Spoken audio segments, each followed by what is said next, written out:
My daughter had perfect manners, so I called the police. I was picking up my daughter from my mom's house when she handed me a folder. CPS came by yesterday. You have an emergency hearing on Monday. My stomach dropped. What? That's impossible. For child abandonment. I ripped open the folder. Emergency custody petition. Mom, what did you tell them? That's when Emma emerged in the doorway with perfect posture. Good evening, Mother.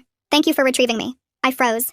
This was the same child who called butterflies flutterbys last week. I reached for her, but she stayed rigid. You abandoned me for 3 days. You always leave me. Grandmother takes care of me. Her voice was flat and trained. I helped her become a woman. My mother smiled. See you in court. I carried Emma to the car, my mind racing. I had 72 hours to prove she was brainwashed, or I would lose her to the system. When Emma buckled her seatbelt, I saw them. Purple rings around both wrists. Emma, what happened? Grandmother says good girls don't complain about necessary corrections. At home, Emma stood in the corner facing the wall.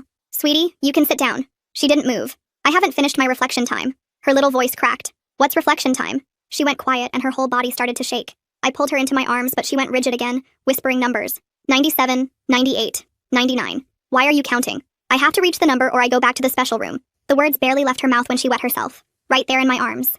5 years old and shaking with terror. After I cleaned her up, she went back to counting. I was Googling emergency therapists when my neighbor Carol called. She lived next to my mother for 20 years. I don't want to be a curious George, but I thought I'd let you know that I heard your Emma counting from the basement Thursday night for hours. Just numbers echoing up through the windows. I thanked her and hung up. 55 hours left. The next morning, Emma refused to eat breakfast. Only good girls who finish their lessons get food. I drove straight to my mother's house. Every second mattered. She was gardening, humming like nothing happened. What's the special room? She smiled without looking up. Children have such wild imaginations. She's traumatized. What did you do?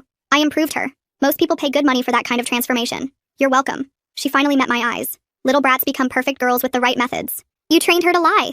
I trained her to tell the truth. Good girls don't tell stories. She returned to her roses. See you Monday. Don't be late. Again. The rest of the day was hell. I took time off work to talk to Emma, but she wouldn't break from her script. CPS wouldn't return my calls. 40 hours left. That night, Emma went to bed sitting upright, still counting. I dozed off in the chair beside her.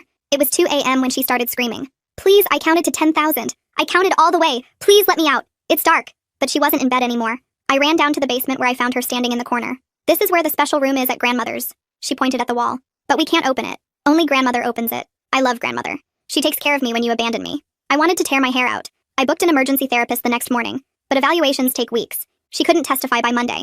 I tried recording Emma, insisted that it was a safe space, that I loved her, but she just repeated her script. You abandoned me. Over and over, dead-eyed. I drove back to my mother's with my phone recording. Tell me what you did to her.